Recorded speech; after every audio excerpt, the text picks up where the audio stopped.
If you're relocating to Kamloops for work, this move probably feels a little bit different than your last one. You're not necessarily thinking this is where we'll live forever. You're thinking things like, how long will we be here? What makes sense right now? And how do we make a smart decision that we can undo later? So that's what this video is about. Hey, it's Kevin Scharfenberg with eXp Realty, serving Kamloops and the surrounding TNRD. So I help a lot of people relocate here for work, often on 2, 3, or 4-year terms, and the priorities are usually very different. Most people relocating here for work, they don't want to overcommit. They want flexibility, simplicity, and a home that will resell well when it's time to move again. So that's the lens this decision needs to be made through. If you're coming here for employers like utilities, government healthcare, or other term-based roles, your home isn't just where you live, it's part of your exit strategy. So let's talk about what actually matters. First, resale always matters more than people expect. Even if you think you're only going to be here for 4 years, life changes. So the safest options tend to be homes in established neighborhoods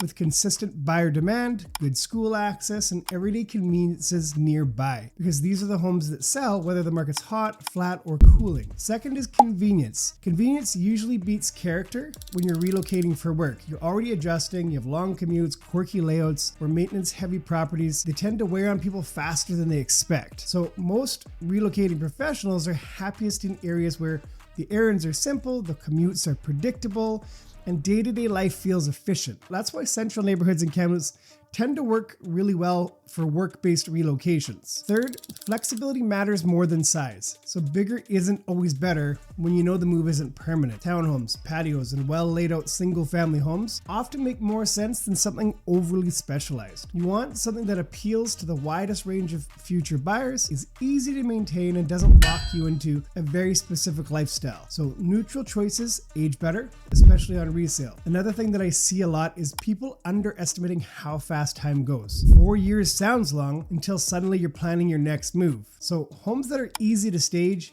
easy to explain, and easy to sell make that transition much smoother. The biggest mistake that relocating professionals make is buying like they're settling down forever. The smartest relocation balance is comfort today and flexibility tomorrow. That's the sweet spot. Here's the honest takeaway. If you're moving to Kamloops for work, your goal usually isn't perfection, it's options. You want a home that works now, and then works again when it's time to sell. So that decision is less about chasing the best area and more about choosing the smartest one for your situation. So if you're relocating to Kamloops for work and you want help thinking this through properly, from neighborhood choice to resale considerations to timelines, reach out to me anytime. I'm always happy to help you make a move that's going to fit your role and fit your term and your next step, whatever that ends up being. So if you're watching this and you're relocating for work, how long do you expect to be in Kamloops? Drop it in the comments below, and I'll see you in the next video.